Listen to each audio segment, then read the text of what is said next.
So welcome back. We've got a really intimate group today, which is sweet. I always feel like whoever comes is just the right people. And early on with KBV, there would be times when no one would come and I would go, yeah, it's just the right people. I need a break. So I'm gonna go to gallery view. So what we're looking at is everybody. So this is a good time to ask questions about anything you'd like to ask about.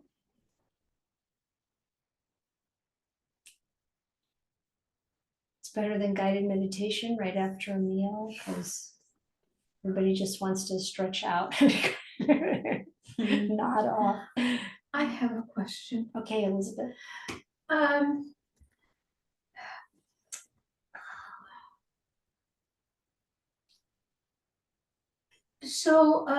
Actually, I'm reading this book, a biography of Ajahn Jia, who is pretty hardcore Kruba Ajahn. And it's reminding me of the purpose of practice and what the goal is, because he often, so his practice, he was very diligent and almost painful. I mean, I'm not trying to practice like that, but what it reminds me of the goal, which is, I always feel like I have to say this in a nice way, but I think I'm not going to try to, since I'm in the right environment. So basically, the goal to liberation is to see that the world, the mundane world, doesn't offer anything permanent or lasting. And so I have, what's happening for my practice now is when there's discomfort, I am using the word Buddho. And it reminds me, for one thing, to be present. And for another thing, somehow the Buddho evokes the whole point of the practice, like the goal, the awakened being. Yeah. And to give up and to let go, like what's ever happening now, that's whether it's mildly uncomfortable or very uncomfortable or even mildly pleasant, that I'm not pushing it away. I recognize it, but I'm sort of leaping on to the next thing, which is, this isn't really important. This is just along the way to the goal. So my question is, I don't feel like I'm spiritually bypassing, but because, we live in the world and everybody lives in the world and not everybody is practicing Dhamma, or even if they are, they're practicing for different reasons. I wonder if this seems to be working for me, but I wonder if I'm being too hardcore, to remind myself, it's not about these circumstances right now. It doesn't sound too hardcore to me. Okay. You'll know if it's too hardcore if you start to get tight around the practice, or you start to get discouraged, or you'll have dukkha coming from the practice. And sometimes you do anyway, but you have to work through it. But you can use your wisdom to see, okay, even though this is very focused and feels kind of, the words in my head is austere, but not in this, not in the same way It's not like you're living in a cave somewhere, you know, but when I think about, you know, people want to experience stream entry, they want to enter the stream. And then if I say, you know, that's completely doable in lay life. But of course, it comes from the practice, and it's not just, it certainly doesn't come from lay life or any life. It doesn't come from monastic life. It comes from what you're doing with your mind, what you're doing with your practice. And if someone's like, yeah, I want to enter the stream, and you know, like, well, how much are you meditating? Not that the amount of meditation is necessarily a factor, but if the person says 20 minutes a day, I'm like, I don't think it's gonna go, you know, because there's so much of the mind share being given to the world. So, you know, any of us, we have enough pulling us away from the practice as it is, that we need to have what you're talking about in mind. Otherwise, we are unlikely to actually make a lot of progress. Mhm. So I don't think what you're saying sounds out of balance or off. And as long as it feels like you're making progress, and sometimes you can do something for a while and it feels like it's really working, and then it kind of stops working, and then, you know, evaluating like what can I change up a little bit to, you know, or who can I talk to, who might be able to give me some guidance, that kind of thing. But I don't think you're overdoing it. Mhm. It feels like to me. Now, it's always possible that we think, oh yeah, I've handled that part, that defilement, or I'm not, you know, like I've examined this kind of pattern I have, and I'm not spiritual bypassing, but I think that's over. But then later we might have it might come up again. And we just have to be willing to look at ourselves and see it. And it's not like that doesn't mean that we've somehow missed the mark or failed or anything. It's just that these underlying tendencies can rear their ugly head and not be completely eradicated, and that's okay. It's just part of the training. So I think it sounds to me like you're really on the right track.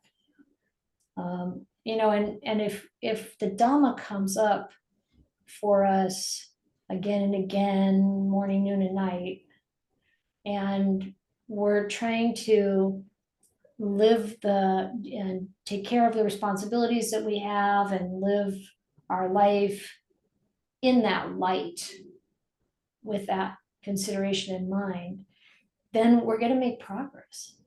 And it doesn't mean that, I mean, you know, when we look at these many instances in the suttas of this transcendent chain of dependent origination, you know, and the Buddha says you don't have to wish for non-regret if you're keeping sila.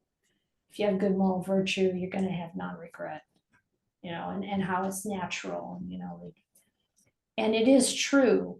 And there's also a lot of practice behind that.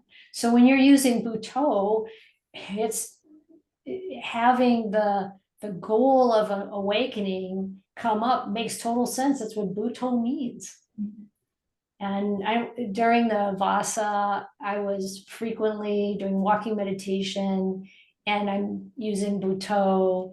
And then all of the references to the Buddha that are in the ATP So form would come up in my mind with so much joy. I mean, it's like we practice the chanting, we practice, you know, meditation with these Pali words or words, and then it has that,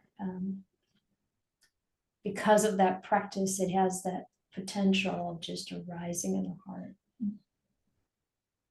So sounds good to me. Paula? Looks like I'm already unmuted.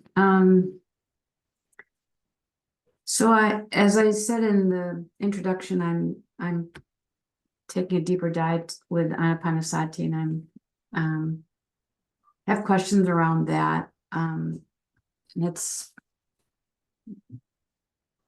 the first question, and maybe I'll get to the other ones later, has to do with feeling the body in the third step. And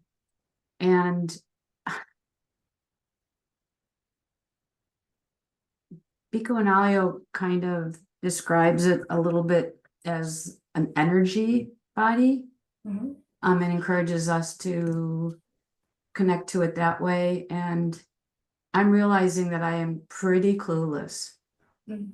in feeling that. Even though, I have done other practices with an energy body, it's still hard for me to connect to that. And I wondered if you have any suggestions, even though I'm doing Tai Chi. And when I'm doing Tai Chi, I'm trying to connect to this energy that you might be able to sense in Tai Chi, same as Qigong probably. Mhm. But I don't feel like I feel it. So what do you want to? Yeah, I mean, our systems are different. Some people find themselves in, one teacher I had early on before I met the Dhamma talked about different channels. And some people are more sensitive to energy in that propriosensitive way, like through the feelings that come through up in the body. And some people are more visual, and some people are just more maybe auditory in a way, or like maybe it comes more through intellect. Mm. It's just we're different. And it's important, I feel, not to um, worry about how it's coming through. Okay. Just seeing if you can relax around it. Mm. And, instead of trying to relate to the body in a particular way, you might spend some time relaxing and then ask, how do I relate to my body? Mhm. Is there a part of the body I could put my attention on and then just inquire how it's doing, for example? And maybe that's more, like you could be a little creative and see what it is that your body does show you, or what it means to you to be aware of the body.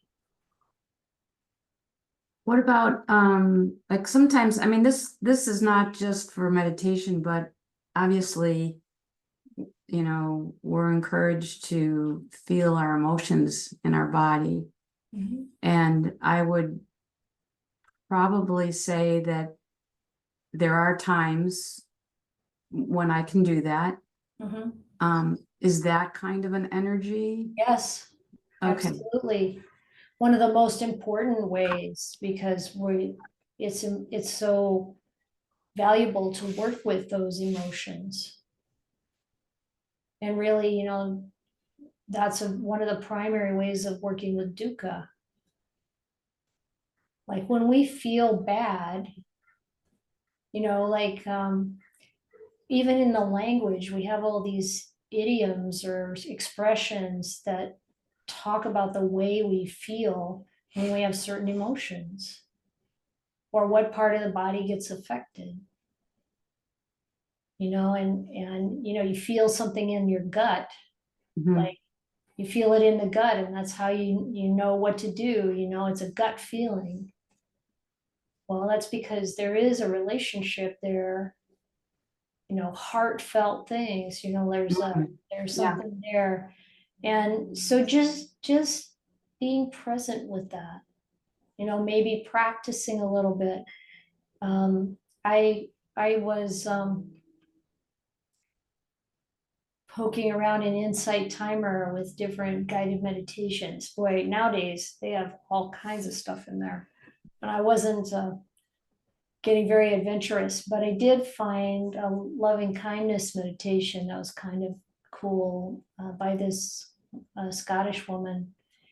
And she invites you to first, imagine someone you really love a lot, maybe a family member or maybe a pet even, whatever it is. And then, inviting you to really feel that feeling in your body. Mhm. So, that's a nice positive feeling that we can locate probably in the body. Or maybe there's some experience of fear or anger. So another can probably feel the effects of anger in the body. Mhm. And, so just practicing, I like the positive ones because that's more related to what you'll feel when you're really cultivating metta, karuna, mudita, upekkha, the Brahma Viharas. But it's kind of just becoming aware. So when I started getting interested in Qigong, because I wanted a spiritual practice that would improve my health. Mm. And someone, I think it was an acupuncturist that I went to see, said if you really want to be healthy, practice either Tai Chi or Qigong or yoga with a passion. And I had already done yoga for a long time, but it wasn't really something that evoked passion in me. I have a really good friend who became a yoga teacher. Yoga is definitely a passion for her. Mhm. I find it useful, but it's just, and anyway, I was drawn to Qigong and the spiritual aspect of Qigong and the practice. And not just through the practice, but I also was seeing a Qigong teacher who did healing work, Qigong healing work, which is all energetic. Mhm. And it was through those things that I started to notice those sensations in the body. But I don't think we need to again, it's not about making a goal, make it a goal. Try to make it an enjoyable exploration. That really hits it on the head, because I think what I was in my attempts, I was imagining it felt a certain way, like, where is this energy field around me? I felt like I was trying to find a sphere or something, and attempting to relate to something in particular and not getting there. And I think what you're saying makes a lot more sense, is to just be more discovery about it, and not have expectations. And again, I feel like it's not just limited to sitting on the cushion. So like you said, practicing with my Tai Chi and my emotions will be helpful. It's a good start. Yeah, one of the interesting things I found with Qigong training was that Qigong, I liked it better than Tai Chi because I don't have a tendency to be very good at dance forms or forms. If I have to try to remember like a series of 8 moves, forget it. I'm much better with a single movement or a single discrete posture, movement, breathing, so I really liked Qigong for that. It's like you're doing one motion kind of, and you're pretty much right into that. And there are so many different Qigongs, if you will. kind of the way they put it, so many different ones. Eventually, it was clear to me that I could do Qigong with any activity, with any posture. Mm. And it's like, what is the, like, okay, there are certain things that are consistent, like the straightening of the spine, the flattening out of that curve in the low back, you know, breathing, being aware of the breath, being aware of the posture, being aware of the motion, being aware of what the mind is doing. And Qigong requires that the mind is present with what is happening with the breath and the body. Mm. And so it's like, that's part of what probably makes your Tai Chi really enjoyable, and it helps us to relax. It's like the mind is right there with the breath and what the body is doing. And it's beautiful. And you can do it something within that context space, no matter what you're doing. You can do Qigong while you're getting medical treatments. Mm. Just try that sometime. I have the access to this class, which is like 7 minutes from my house driving. So it's just very convenient. But yeah, if there was a Qigong class, I would definitely try that as well. Hopefully, maybe someday they'll offer that locally. Yeah. But, you need the training now to learn how it works. But after a while, you'll get the idea that you can just make that happen on your own. Yeah. Yeah. And it's not different from formal meditation. No, it's very, yeah. Yeah. I think that's what I'm working towards now. Now that I have understanding of some of the movements, like you said, it took me a while to actually know which step to take, which movement in my hands. But once you get that, then you can go into the more meditative states as you're doing it. Yeah. And try to reach that. Even just being present, creating the posture that's appropriate for Tai Chi or Qigong. And then, whatever you do with your hands, or you don't have to do anything. You can just, with Qigong, you can just stand in a pose and be aware of your breath and be aware of your body. Yeah, that's how Tai Chi is. It starts that way. Yeah. Yeah. And actually, in our class, he does warm-ups, and a lot of the warm-ups are Qigong, but because of I think the class who shows up, he doesn't do a lot of like discussion about energy or meditation. And I'm gonna try to encourage him to do that. He, I guess Tai Chi is from China, so he does. I've asked him, do you meditate? Because when he's doing it, he looks like he's meditating. He's 33 or so. And I said, do you meditate as well? And he says, yeah, I do Tao meditation or something like that. I don't know what that is. But anyway, I can bring in my own. I don't want to take, probably some other people want to have some questions, so I don't want to take everybody else's time. But yeah, that'll be helpful. That's one step. Yeah. It's the Anapanasati, I just loving it. I'm glad I'm taking a deep dive in there. Yeah, it's good. Yeah, Joni. You're muted, my dear.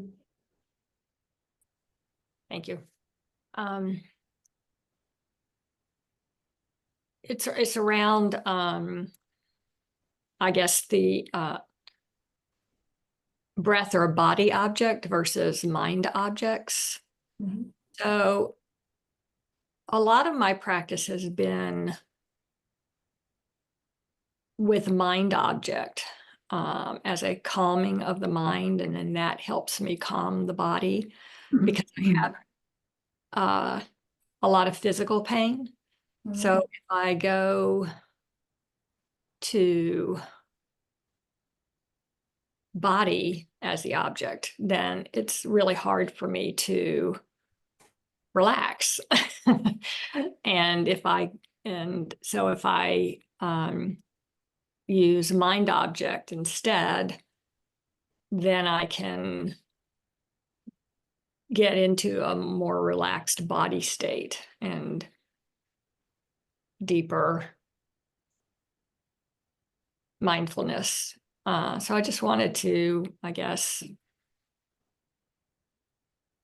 ask about that.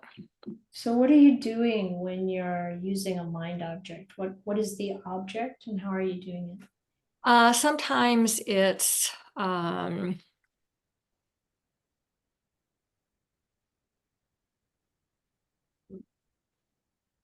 reciting like the Metta Sutta Mhm. or the Four Noble Truths or some other Dhamma. Mhm.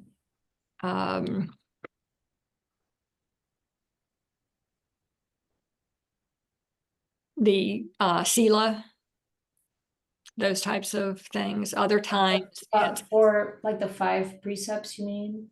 the 5 precepts and right speech and wise action. Mhm. Wise action and wise livelihood. And then other times it's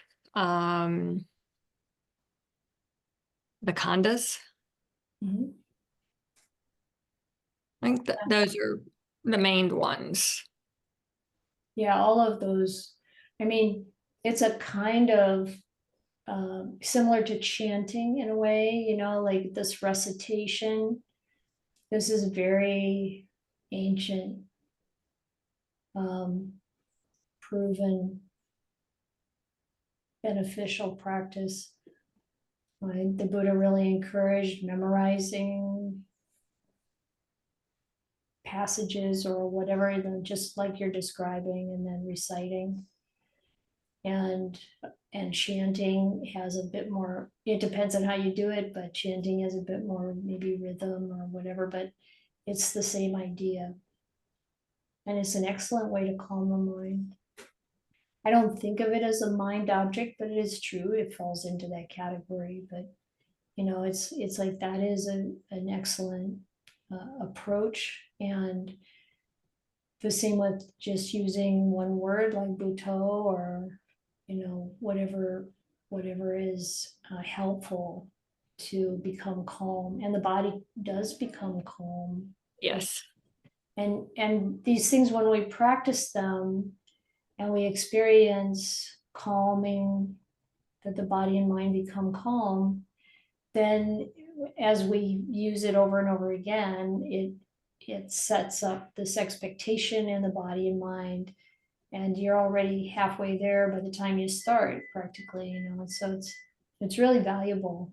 And there's absolutely nothing kind of better than, you know, better or worse about these techniques. It depends on what's working. I And just feel like so often the things are presented as starting with relaxing the body. yes, it's true. A lot of guided Hard meditation. time with that. Yeah, no, this is really good. And it's very good to recognize that we are different. We have different situations, and our situation changes over time. It's good to know that you can use these different approaches, and it's really helpful. And that the Buddha taught this whole range of techniques, all of them valid. And he recommended knowing, you know, a few of them, so you don't have to do all of the things the Buddha said, but to really pick things up that you find are effective. And so this is great. It's a great approach. The main thing is we want to see if how we're practicing is leading us to more peace, more peace, more stillness. And it's in the stillness that wisdom or insight arises. So, and sometimes it doesn't have to be a very big span of stillness. It'll sneak right in through the cracks sometimes, and show us something important. And you know, sometimes, you know, you'll see in the suttas, sometimes people gain insight. The Dhamma arises when they're practicing chanting or recitation or silent meditation or meditation on the body, or it just really anytime, or listening to Dhamma, it's, or speaking the Dhamma, it's like there's a lot of different avenues, and we might choose different things for different times as appropriate. And not to be thinking, oh, I have to learn when to use what. It doesn't quite work that way. It's like practice different things a little bit as it feels appropriate and helpful. And then when circumstances change, you can try something and see how it goes. And to not be discouraged if it's not going so well. Maybe there's something different you can try, or just even sticking with something, maybe then it starts to be more effective. But it's great. There's nothing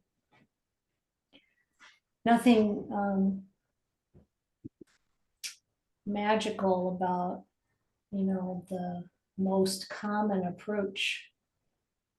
A lot of times this is just what people are taught, and then that's what they share with others.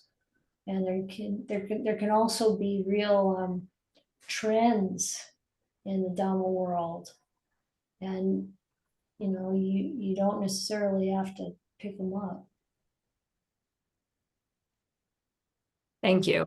I do tend to get caught in the entangled in the am I doing it right mind. So Yeah, you can evaluate that yourself by the results. yeah. So if you feel more calm, you feel more peaceful, it's good. Yeah. Thank you. Yeah, sure. Okay. Paula is correct. I have many, many questions, but I'm going to only ask two. And the first one is really brief. Is there a certain style or type of yoga that is, I don't know if better is the right word, but maybe more beneficial? Well, most of the yoga that's offered in classes is hatha yoga, which is fine. I mean, I think the main thing is finding a teacher you like. And there are other styles. I mean, there's the hot yoga and all this stuff. And you just have to, sort of see what you're drawn to, I think, and see if it's a popular, a teacher that seems like they know their material, they have a good practice themselves, and like you would evaluate a teacher in any field. Mm-hmm. And so that was really basically what I was doing from time to time, and then practicing Kriya yoga for a long time, which is a spiritual practice. That's not really the same thing at all. We really think of yoga in this country as some kind of body movement, stretching, whatever style it is. But Kriya yoga is got a whole philosophical aspect to it, and certain meditation practices. It's a different thing entirely. I mean, it's not entirely, because it might use some hatha yoga also. Can you spell that? Krya. Okay. Yeah.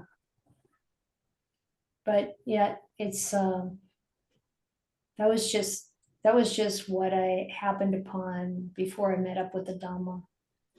Okay. And I've it has some never heard of similarities, that. but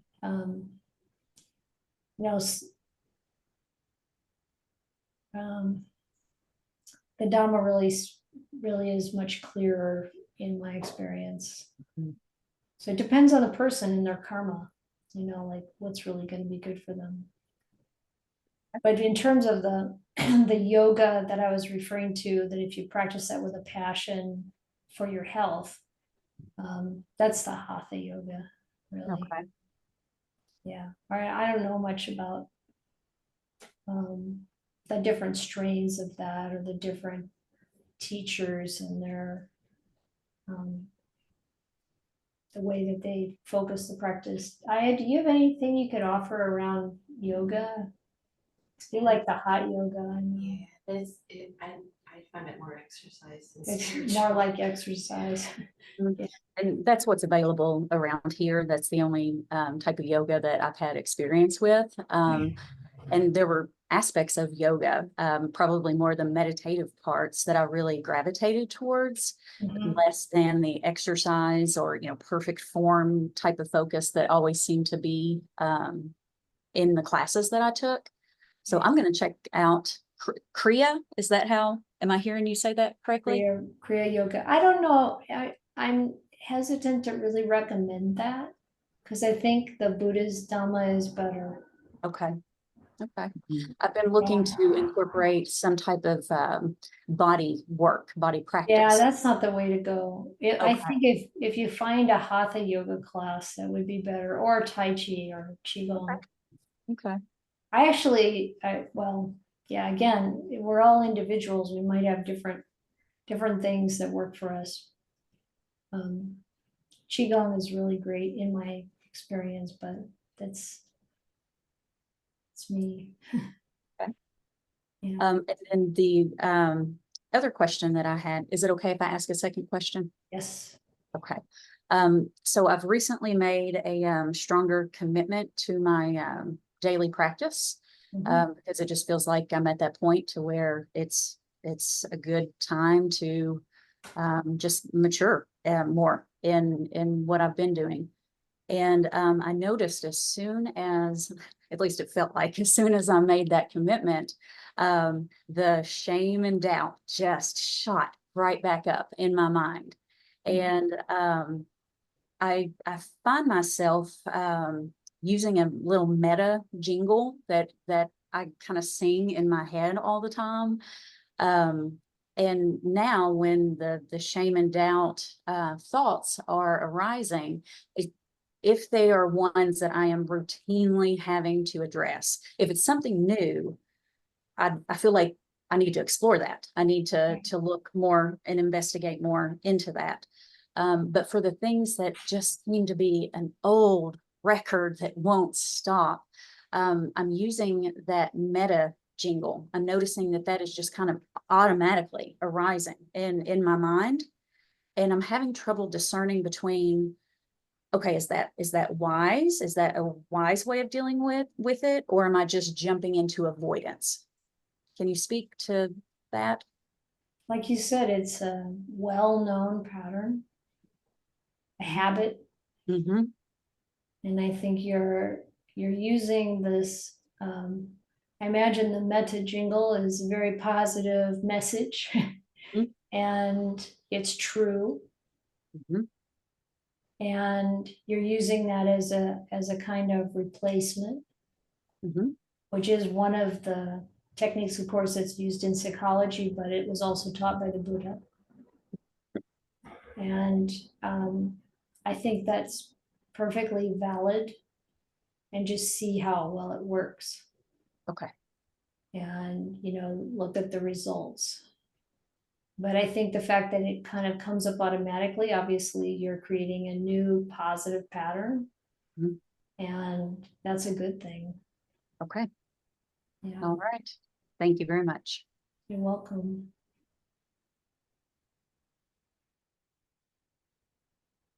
Yeah, Joni? Yeah, this is just a comment about Kay's questions about yoga. I haven't done this myself, but I had a meditation teacher who practiced and continues to practice Iyengar. Iyengar. Iyengar. Iyengar, yes. And she describes it as a very spiritual mindfulness practice. And I guess she actually learned it from him. Mhm. And it is, he talked about it very much as a healing, health and Yeah. healing and mindfulness. So I just wanted to put that out there. Yeah, yeah.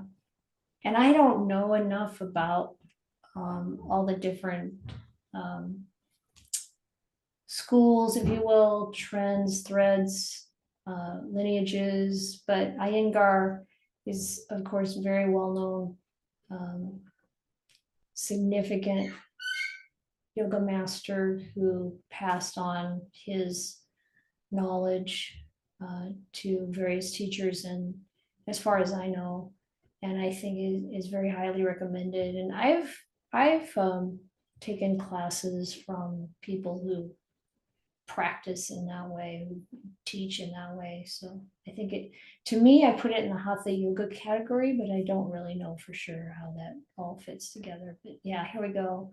Okay, BKS Iyengar yoga. Yep. A lot of that looks familiar there, all those poses there on the cover.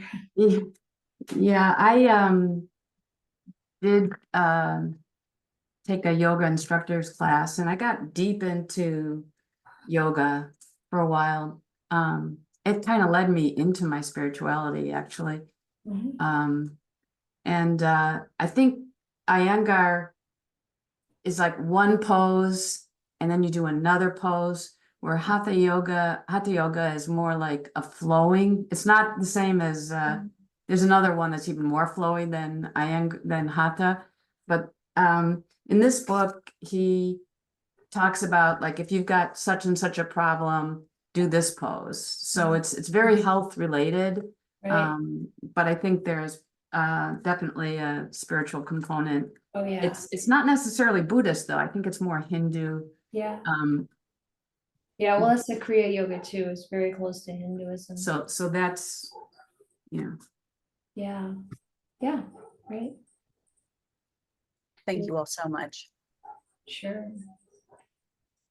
I mean, every form of yoga that I know of has a spiritual component, but I don't, like I said, this is not at all my area of expertise, so I apologize if anything I'm saying is incomplete or inaccurate, but I do have the experience that it's very helpful to have a body practice. And from what I understand, that's how yoga developed as a aid to development of the mind.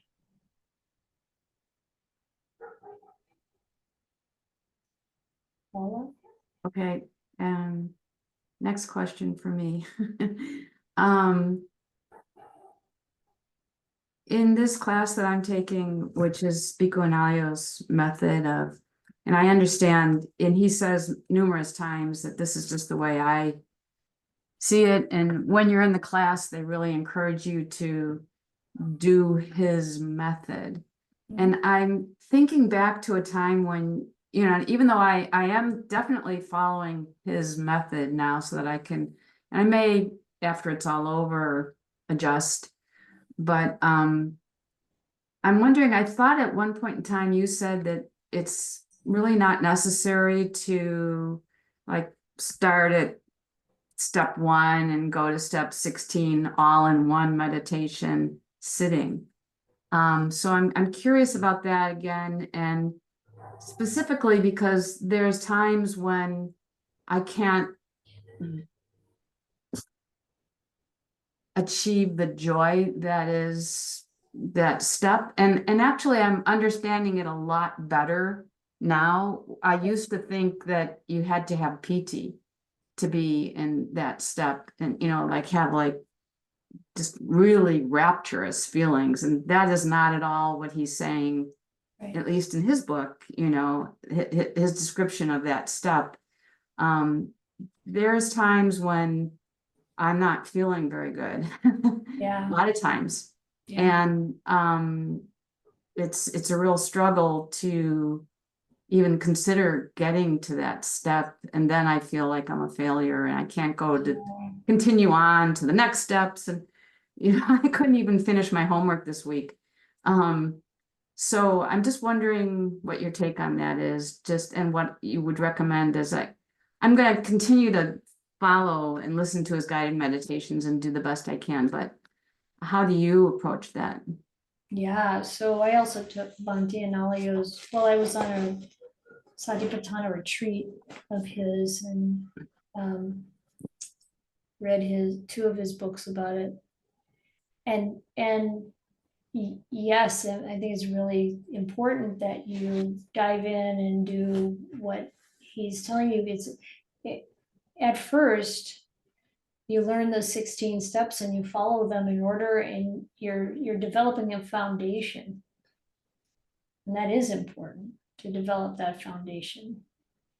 And it is true that even translating the word PT as rapture has been very misleading, I think, in some ways, and discouraging too. So it's very important to, I liked the way Bhante Analayo, at least when I was sitting his retreat, he would talk about the subtlest kinds of joy. Mm-hmm. Like really looking for any kind of pleasant feeling that's arising. Not in a like, oh, I've got to get pleasant feeling or I can't go on. Not that way, but just to become aware, open yourself to the fact that there are pleasant feelings. And the thing that, like when the Buddha says, now,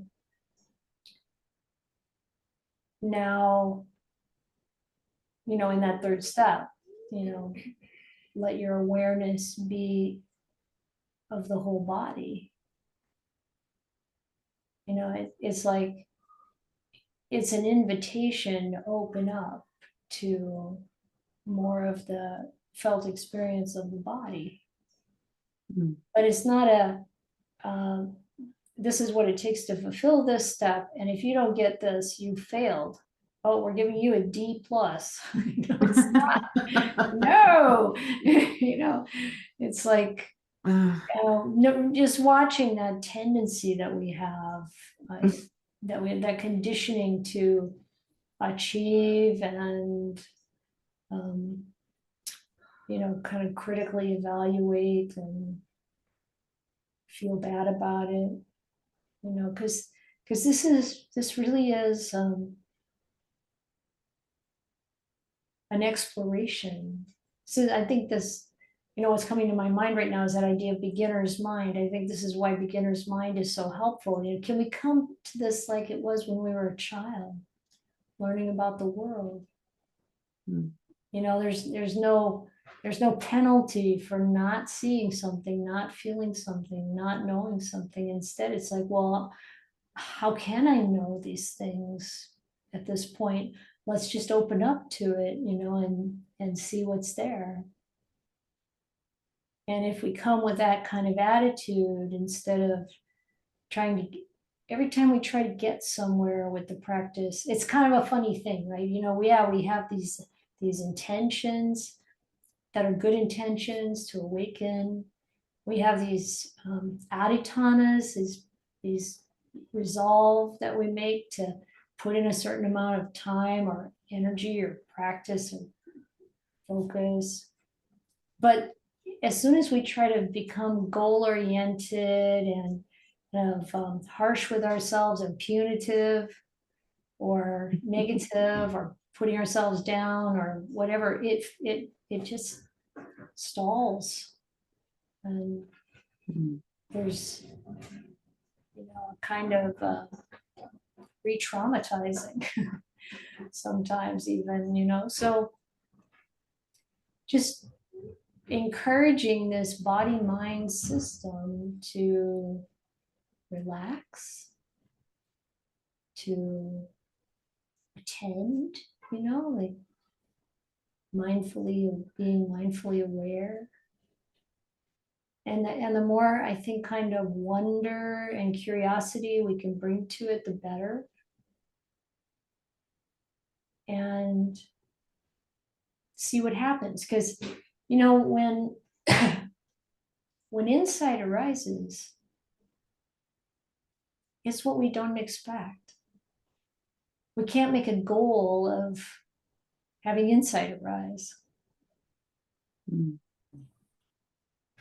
So how do we see what we never expect? How can we see what we don't know yet? Mm.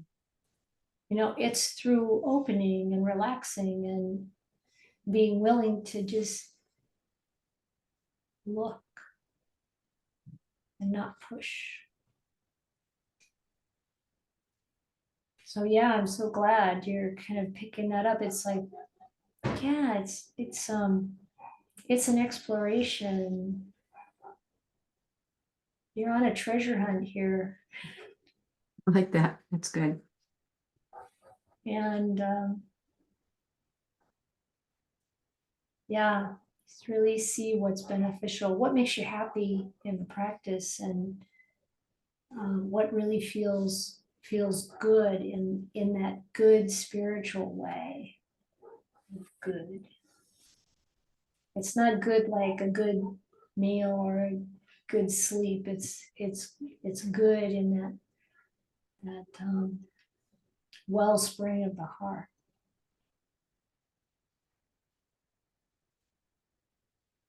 Thank you. That helps. Yeah.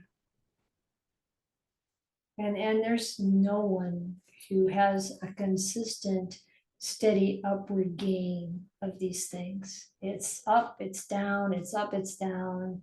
You go for a long, then it plateaus. And some wicked old defilement comes up somehow, and it's okay. You start to learn, okay, this is how you face it. This is how you handle it. This is what you do. It's all right. We can do it.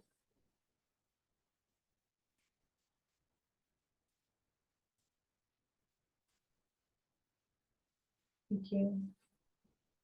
And Joni.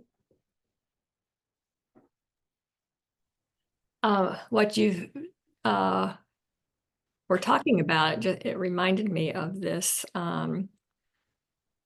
saying. I don't remember who said it, but it comes up in my mind. From time to time, but it's sudden insight, gradual cultivation. Mm. Mhm. Yeah, there are both aspects there. You know, like the Buddha said, it's a gradual path. Like when you're walking into the ocean and it just gradually gets deeper. A gradual path. But there are also those moments when something really clicks. And the image I always have is those big chunks of iceberg falling into the water. It's kind of, like suddenly some shelf of ice or something is just falls away. Some delusion falls away. So yeah, it's all part of it. And it doesn't have to happen in a particular way. Sometimes we don't even realize how much progress we've made until something happens that shows us, wow, I'm reacting very differently to this than I would have in the past. And sometimes we see things happening around us and we really can look at them very differently than we would have in the past. And it's good to remind ourselves that there's been this progress and we're going in the right direction. And that we've seen enough now that we know we're not going back.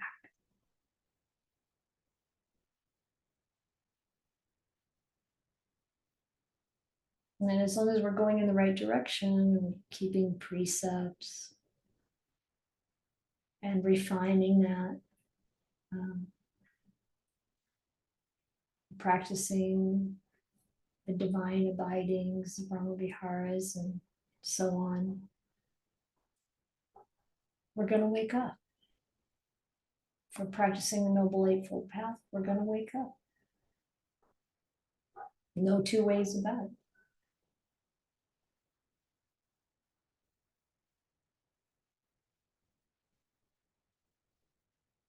We have to be as kind to ourselves as we are to others. And keep refining our ability to be kind, gentle, wise.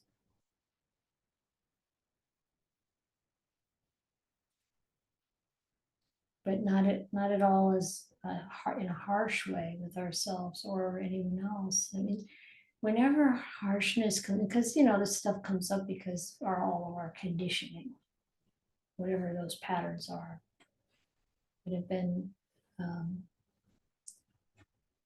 part of our conditioning, those things arise. But then you can notice, whenever that sharp edge comes, the results are never good. Or maybe they seem like they're working in the beginning, but in the end, it's got the wrong effect. And we just keep learning. Making mistakes is okay. We will make mistakes. The key is to learn from them.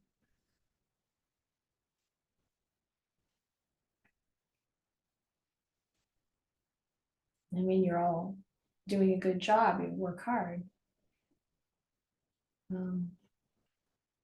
It's incredibly unfair to be harsh with yourself. Yes, Paula.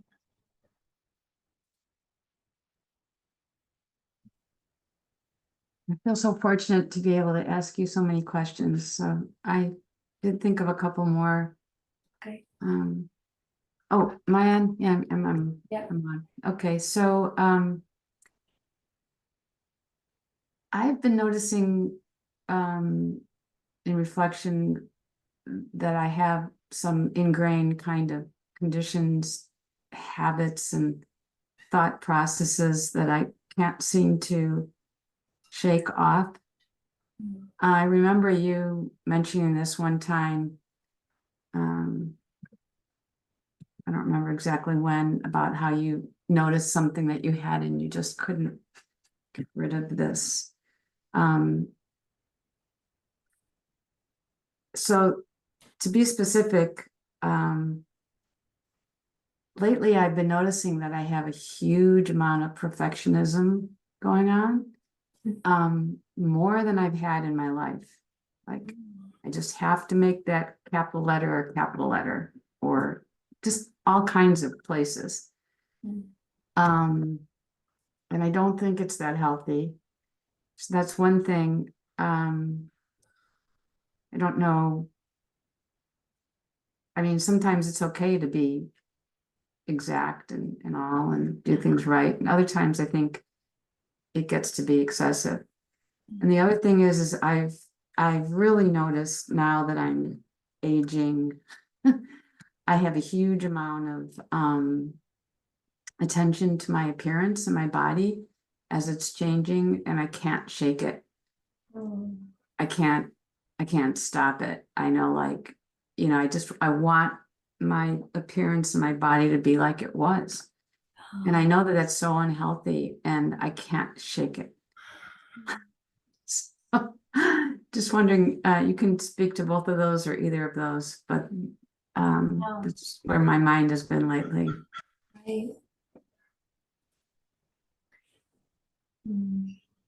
What have you tried to deal? Have you tried to deal with the perfectionism, or are you just noticing it at this point? Yeah, I'm just giving into it. It's pathetic. I'm noticing it. and I'm going, there you are again. And then I still have to do it just that way. So you probably suspect that it's not really that it's gotten worse, it's probably that it's always been there, but you've been busy with other things. I'm not sure. I never thought about it that way. Maybe I just never noticed it, but maybe it is getting worse, I think. I'm not sure. I think I have more time now, so I can be more perfect. I Yeah. see. Yeah, that makes sense. Yeah. Yeah. Yeah, you might reflect on, what is it that you feel the mind is getting out of this perfectionism? Oh, yeah, I've thought about that, as a matter of fact. Mhm.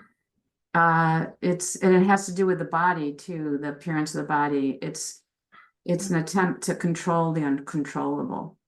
Yeah, that's right. And it's just becoming more uncontrollable. Things are becoming more uncontrollable. So Yeah. I'm trying to control are. them more. They're really out of control. They're falling apart. They are falling apart. Yeah, the t-shirt conversation earlier with. Yeah, please tell Ayachitananda that Phil is not going to say everything's not okay. Now he's going to say everything's falling apart.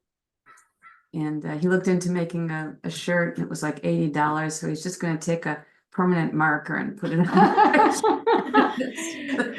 It's all falling apart. It's okay. He's not. It's all falling apart. That's right.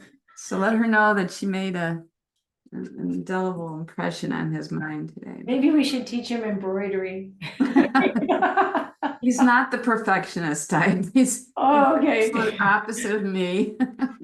Creative embroidery. Yeah, that might be marker, permanent marker. Okay. Yeah. Yeah. One way to approach these kinds of habits is it's very important to see them. That's the first step. Seeing all these times it's showing up and going, oh, there you are again. Mm-hmm. Try not to layer it with aversion. Oh. The aversion arises and like, okay, it just, calm down. Yeah, that does happen. Good point. Yeah, calm down. It's okay. It's okay that the perfectionism is there, and to maybe comfort the mind a little bit. It's like, yeah. I mean, that's what the t-shirt is about, right? Yeah, it's okay. It's falling apart. It's okay. Yeah. In fact, it means we don't have to be perfect. We don't have to be pushing ourselves to keep it all together. We don't have to try so hard. It's a destiny, if you will, or it's the naturally embedded expiration dates are in all of these things. We can't change, we can't do much about that. I mean, intellectually, I know all that. Yeah. So try to see what ways, like if your perfectionist was a small child, how would you comfort it? Mm.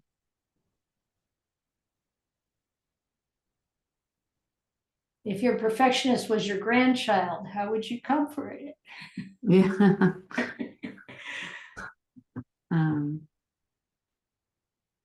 Yeah, I guess accepting it and saying it's okay, Yeah. What is it like if you pick up a discipline to be intentionally imperfect? Yeah, I was thinking about that. Yeah, I might try that. Yeah. No, I'm not making you capitalized. Really? How does that feel? Yeah. Yeah, I've been just giving into it. I think maybe just talking about it and acknowledging it is the first step. And then the body is a whole nother ball of wax. There's just so many years of conditioning. Yeah, yeah. And again, noticing, but you are noticing and yeah, I don't know what, you have to kind of play with it a little bit and see what helps. Does it help to get online and age yourself by about 20 years and see what that looks like? I can never forget about the time that I was at Epcot with my kids, in Disney World, and there was this exhibit, and you could look at the screen and they would age you ahead. Yeah, And to tell you the truth, that's what I look like now. yeah. It's Now you gotta freaking. do it again. You got another 20 years. What's it gonna be like, Paula? Yeah, maybe. I hope so. I'm sure you could find a program online that will Oh, help you with maybe. this. Yeah, that's an interesting idea. My mom used to say that she knew exactly what she was gonna look like when she was old because she looked so much like her grandmother. Oh, She interesting. had that image in her mind. Mm. Yeah. Yeah. It's kind of fascinating how the body ages, how it's so out of our control, how it's doing its own thing. It's got its own Mm. timeline, its own coping mechanisms. It's got its own expiration date. It's got its own strengths and weaknesses. And, the mind, with our minds, command central is really not in control, but it can influence, we can support the body, but You think doing some sort of practice of not self would be useful, and what would that be? well, if you think about the suttas, there's a lot of repetition, not me, not mine, not myself. Mm-hmm. And you don't just apply it to the body, you apply it to everything. But that is a powerful practice. Maybe like Joni was saying, I think, about repeating. Was it Joni that was saying? Yeah, repeating this. And it's a reflection, like you look at your hand. I know I've told you all this probably many times before, but my mom, when I was a little kid, and we'd be visiting my grandma and my great grandma when she was there, my mom would have all of us. Oh, wow. It's me, my mom, my grandma, and my great grandma, all four of us. She'd have us put our hands next to each other on the table. Wow. And she'd say, "See what happens?" Wow. I know. She was way They're ahead. extraordinaire, that lady. and it's like that. Oh, now she said, pretty soon your hand's gonna be over there.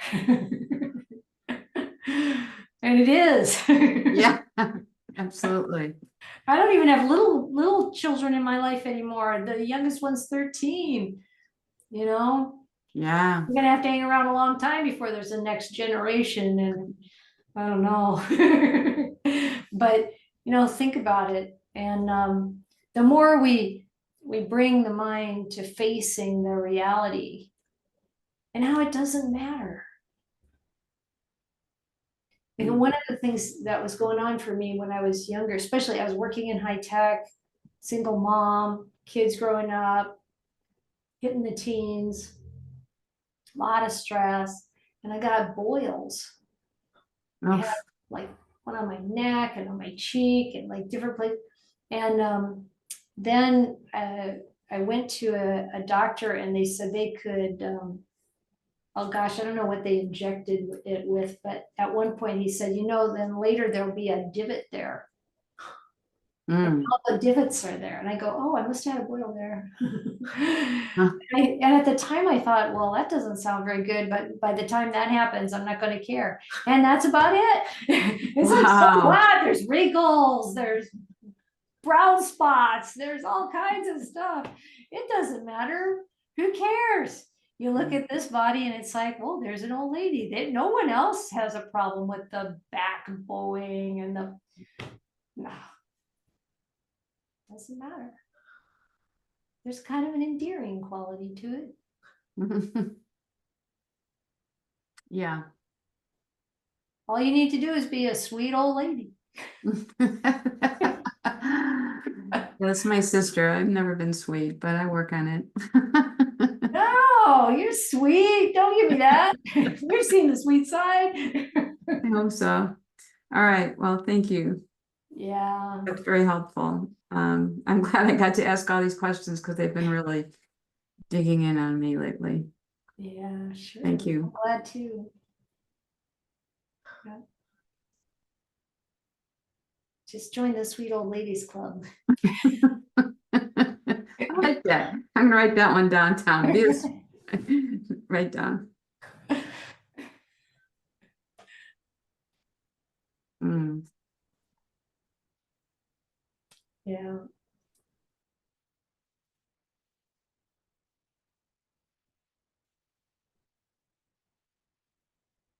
The beauty always was within. Now we have no facade to get in the way.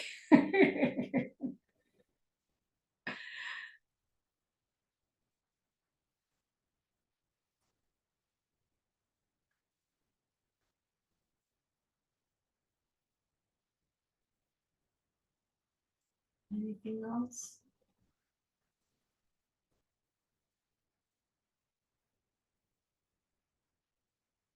Yeah, Kate.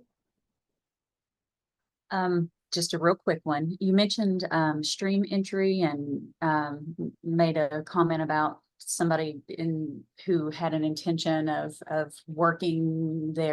developing their practice to that level, that 20 minutes a day isn't probably going to get them there. And that made me wonder what amount of time of meditation would be more in line with that type of an intention.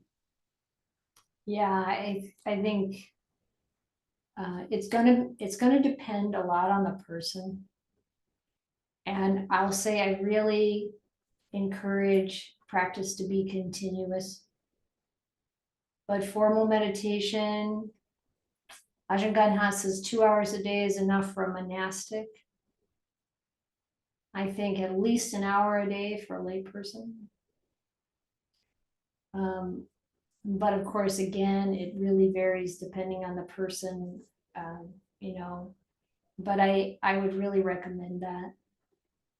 Okay, and so the continuous mindfulness and just always I'm learning to, and I've been working on this for a few years, but catching when the mind drifts into the narrative that's there.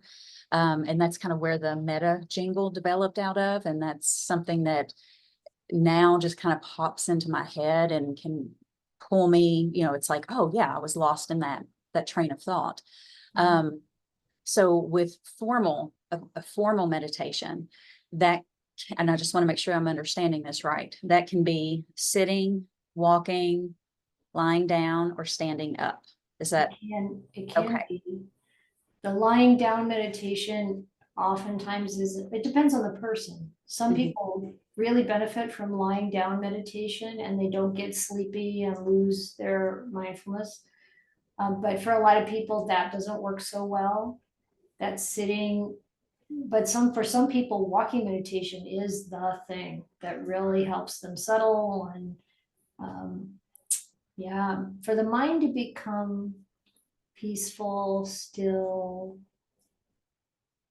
pliable,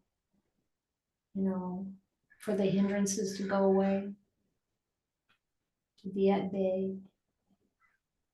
This is kind of what we're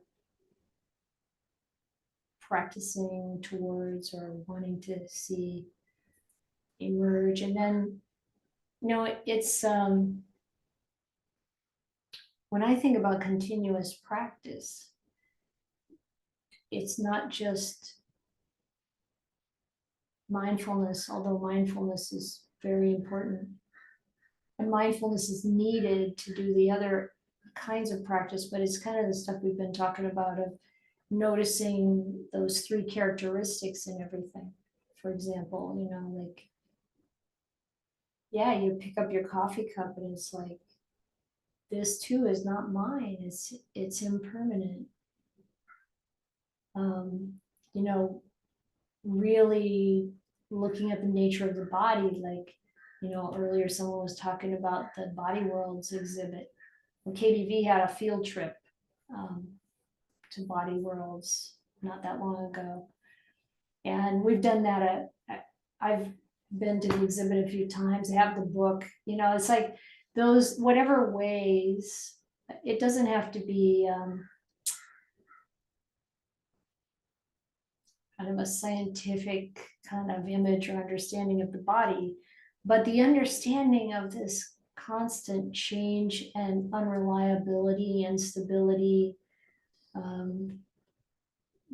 uncertainty of life, of everything. Disappointment.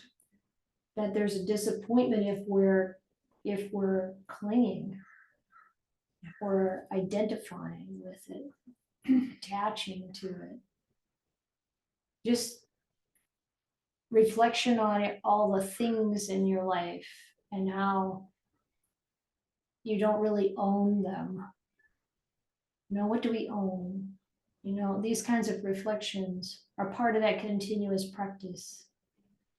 When we're disappointed, when we're feeling, like a sense of loss or whatever it is, whatever the form of discomfort or dukkha, then turning to it, investigating, where's the attachment? What's the expectation that I've had that has not been met? And we all want to have pleasant feeling, or at least not unpleasant feeling. We all want to get away from unpleasant feeling. And sometimes we can, and sometimes we can't get away from it. But then can we just be noticing that and be more patient and kinder to ourselves? And I don't think we need to pick up austere practices in order to practice, because we've got enough. I feel like enough dukkha. Don't have to create more.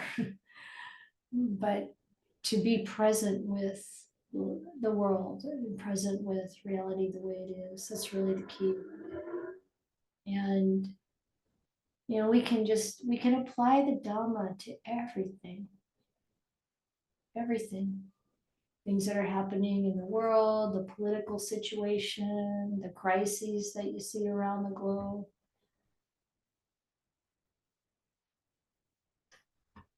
Having a house, having a car,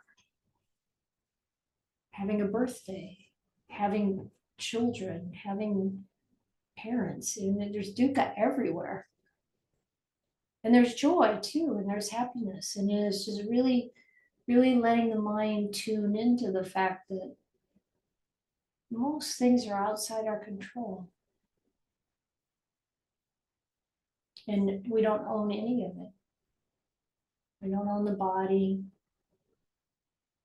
We aren't in control of what thoughts arise in the mind.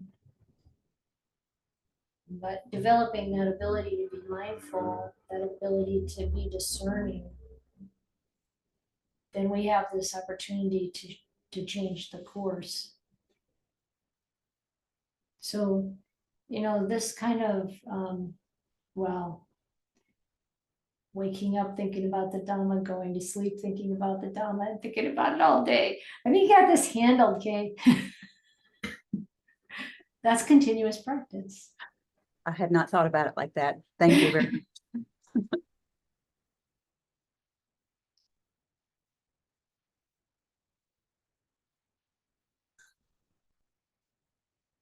Yeah.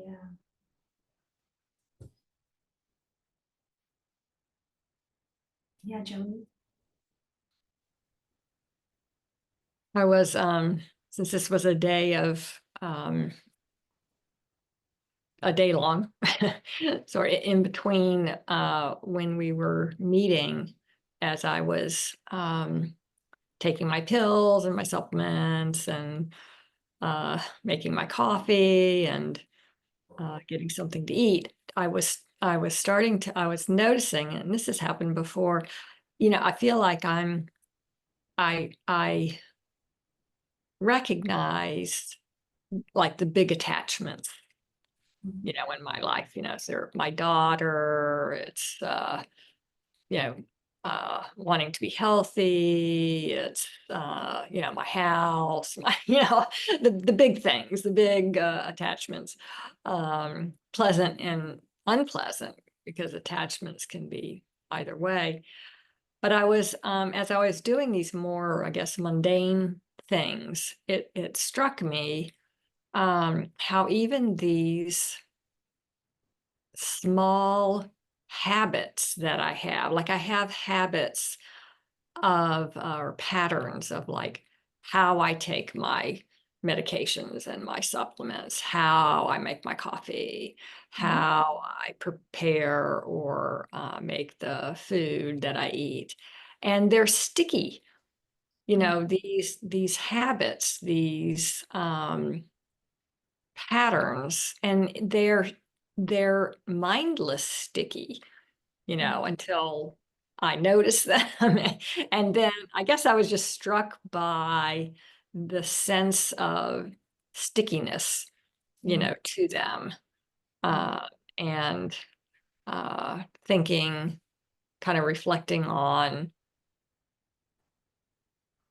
do I really need to do things this way? It's kind of like, what is the attachment? It's kind of like it's just habit. I don't know. Yeah. Maybe you can speak to that a little bit.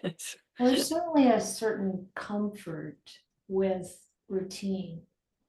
Mm, It's like we're in this incredibly challenging, completely unstable context, right? Everything, so we try to stabilize things or see what's stable. We try to view things in a way that's like, this is dependable, when it's not really dependable.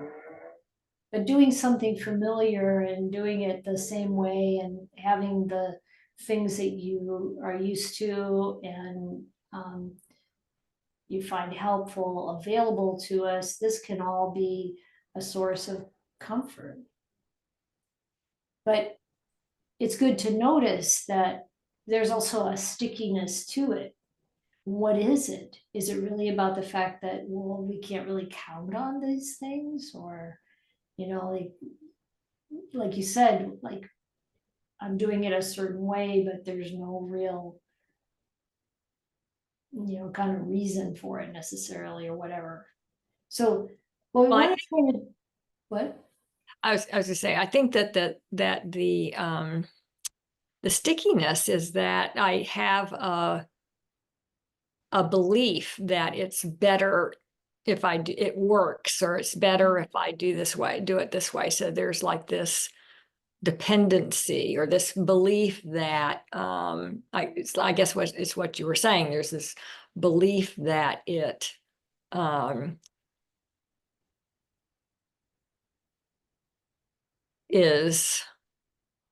gives me some control, or that it's or that there is some Yeah. something I can depend on there, Yes. when really there's not. I just think there is. And it's this issue of how, and then I'm wondering, so geez, I mean, how this happens all the time. I mean, I know, even though I'm not like really aware of it, but I know that this is happening all the time, that my mind is like creating these patterns or these habits, or whether I'm creating it now or whether it's coming from, past creation, past conditioning, that I'm just constantly falling into this thing of that there's something to hold on to. So this is why we want to look to the Dhamma as our refuge, not these patterns Yeah. and habits. Yeah.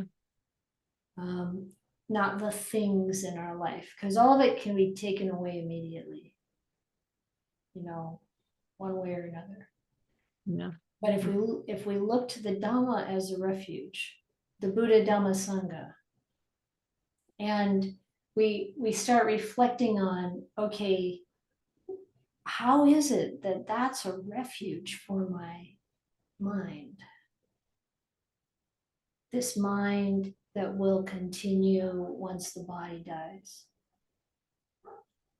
that will take a different, unless we realize Nibbana, take a different body at some point and live in a different house and have different things available or not available. How can I really rely on the Dhamma, the Buddha, the awakened mind, the Dhamma, the way things are, the Sangha, enlightened ones living according to the virtues, that purity? How do I make that my refuge? And it might in first sound like, well, I don't see how that's going to make me feel comfortable. But it's with the ongoing investigation of it. And then, the ongoing practice. It's like, do your meditation practice and then reflect on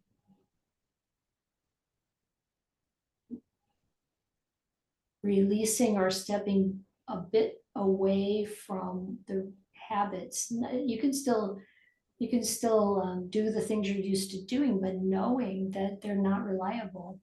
And look to the Dhamma, and how does the Dhamma make it reliable? First of all, virtue, choosing being virtuous, and developing those qualities of heart. And thinking, okay, this is where we can rest. Mhm. Yeah. And seeing, when we really see with insight that everything's falling apart, it's a huge relief. We don't have to try to hold it up, keep it in place. We don't have to have the background concern that, the things that I rely on may not be there. Because the Dhamma is always there. It's always there. Yeah, the things I rely on are already not there. Yeah. I mean, and it's obvious because they don't always work all the time. Yeah, right. Yeah. Yeah, so, whether it's reading the suttas or chanting or meditation, reflection on the Buddha's qualities, the qualities of the Dhamma, there are so many ways in which the Buddha was encouraging our development in the Dhamma and the development in using the Buddha Dhamma Sangha as refuge. And we got each other to remind each other about it. It's so important. It's important that we get in touch with each other when we need to be reminded. And the Buddha talking to his enlightened disciples, like Mahakassapa, one of the toughest monks in all time. When he's sick, the Buddha is talking to him about the enlightenment factors, and he gets well as a result. We support each other. And even the Buddha, when he was sick, he asked for that, right? So we support each other. Reminders of the Dhamma and how it works. And it's amazing. It really works. It's amazing. And it works on so many levels. Levels beyond what we can see.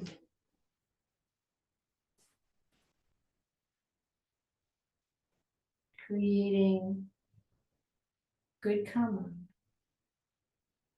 Doing good things that have that have good results.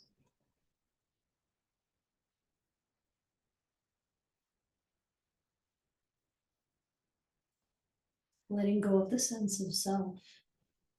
Letting go of the illusion of self. Excuse me.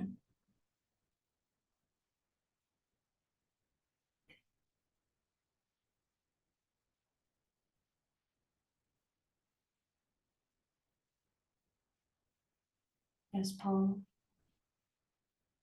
Just real quick, the awakening factors, I went back and looked at our videos on our YouTube channel, and it doesn't look like we've ever done a series on the, or you've ever done a, did I miss it? I don't think you've done a series on the awakening factors. You know, there was a year where I taught, the whole year I taught in different places. This is before the pandemic, when you used to go to the temple or the center, and I taught on the 7 enlightenment factors. So no, I don't think there's a series, but So if you're ever looking for a topic, we were Kay and I looking at the mindfulness of disease and death, and came across that sutta about, and how he spends time talking in that book about how the awakening factors, and we're like, whoa, and it just sort of spiraled into us studying them and realizing how wonderful they are, and then so anyway, love to hear that. No rush, but just well, actually, it's the topic for the Cloud Mountain retreat. oh, in June.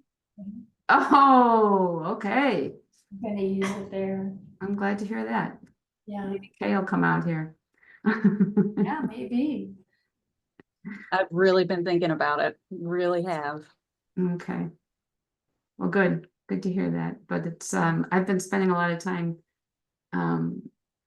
reviewing those lately, and just being like very inspired.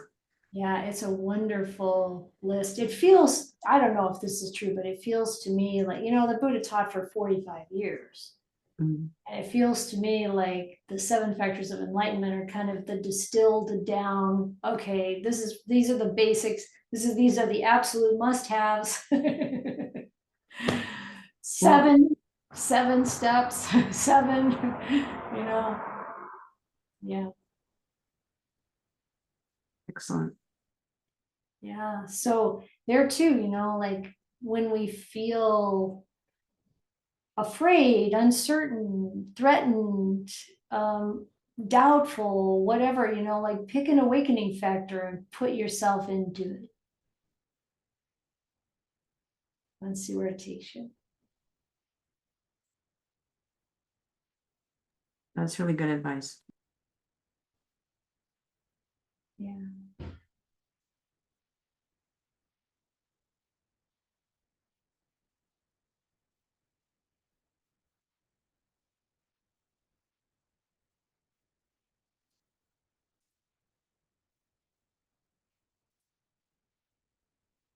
Okay, last call.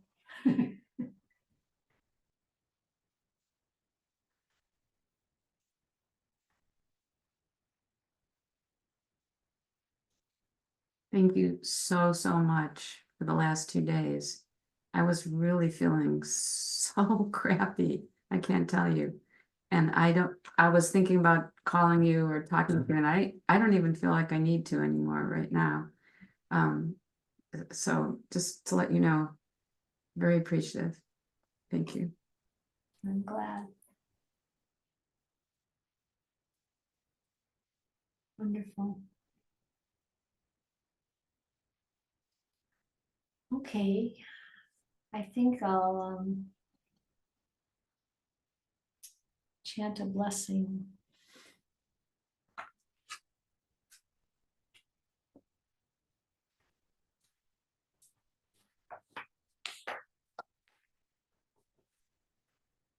This is the traditional chant of the Factors of Enlightenment, the Bojjhanga Parita.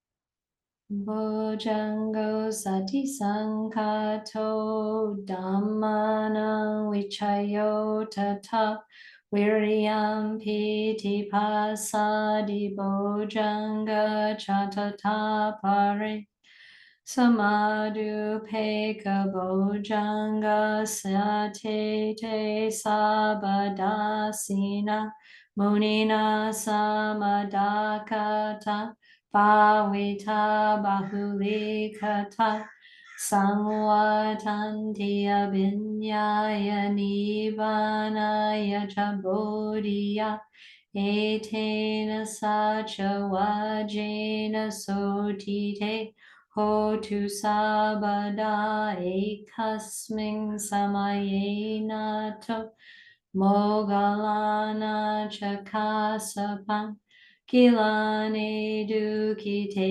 diswa Bojjhange sata desaite chatanga binanditwa Rogamuching sutankane Etena sacha vajena sotite Hotu sabada Ikadada maraja pigelanena Vipilito chunda terena tanye wabanapit wana sadaram samoditwa cha abada tanghawutasitanaso etena sacha wajena sotite hotu sabada pahinate Chabada tina nampimahesina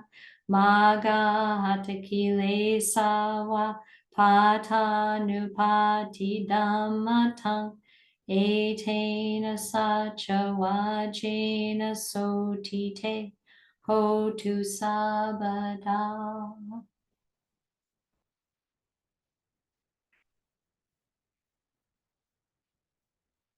Bhavatu sabba mangalam, rakhantu sabba devata, sabba buddha nubhavena sada suti bhavantu te. Bhavatu sabba mangalam, rakhantu sabba devata, sabba dhamma nubhavena sada suti bhavantu te. Bhavatu sabba mangalang rakhantu sabba devata sabba sankha nubhavena sada suti bhavantu te.